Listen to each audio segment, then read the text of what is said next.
Микрофон. Осы халық естісін деп жатыр ғой. Енді мына мейрам, ұлы мейрам Алла берген. Осы мейрам кезінде міне халықтың көбі өзінің ренішін білдіріп жатыр. Не естілмей, жаңа келген тұлғалы азаматтардың сөзін естімейміз. Мәшіне деген жүріп жатыр. Осы 365 күн емес, ең болмаса мына желтоқсандықтардың қаны қанған там бір күн мәшіне жүрмесін, соны тоқтатуға биліктің күші келе ма дейді. Соған ендігі жылы қалай ұйымдастырасыздар? Мәселе онда емес. Мәселе әрбір мереке тәуелсіздік деген әркімнің жүрегінде болу керек. Біз осы дәрежеге әлі күнге дейін жете алмай келдік. Жоқ, қарап отыр, қайтып жетеді. Адамдар келсе, ешкімнің сөзін, сіздердің сөзді естімесе. Қанша да жиналып тұр. Микрофон келіп осыны болса, осы жерде 100 адамның ар жақ бер жағында екен.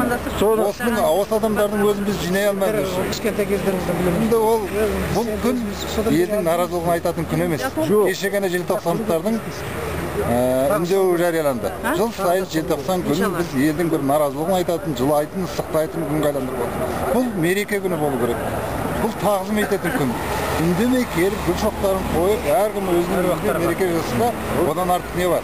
А біз әрбір топ, әрбір адам өзінің бір ренішін, өзінің бір қанағаттанушылық сезімін әкеліп осы алаңға келіп айтқысы келеді. Енді қазір айтып жатыр. Әрине оны ешкімде түрмелеп айтудың қажеті жоқ. Өткенде біз желтоқсандықтардың үндеуін қолдадық. Олар өздерінше айтты, жыл сайын біз осындайға тап боламыз. Келіп тағзым етейін деп келсек, бәрі топ әр жерге жиналып алатындар өзінің наразылықтарын айтып жатады. Енді ол үшін кішкене халықтың да санасы өсу керек. Ана бұрыштан жаңағы сондайлар жібермей, андай жақсы гүлмен келе жатқандар жіберіп тұратын бір тәртіп болса. Ескі алаңда кеше концерт болды. Концертте бірде бір адам жоқ. Мына жерге келіп, бір 5-6 адам жиналып митинг жасайды. А енді сонда адамдардың мерекені мереке ретінде қабылдау түсінігі қайда? Жалпы жұрттың түсінігі дұрыс, тек ұйымдастыру жағынан кемшілік болып жатыр екен ғой. Бәрі келіп, гүлін алып келіп, жолдан ана жерде. Міне қарақшы, екі ту тұр. Анау Қазақстанның туы.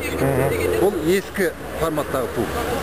Ана ту мемлекеттің туынан бір жай ғана қоғамдық ұйымның туы әлде қайда үлкен болды. Ал енді осы туды ана жерге алып шығудың қанша қажеттігі бар? Стандартқа сай емес. Жүздеген ту ілулі тұр. Біздің мемлекеттің туы ілулі тұр. Мемлекеттік мереке. Ал осындайда ана жерге тағы бір 5-6 адам жиналып ту алып шығатындай қандай жағдай бар? Міне біздің көп нені әлі күнге дейін жүрегімізбен қабылдай алмайтындығымыздың белгісі.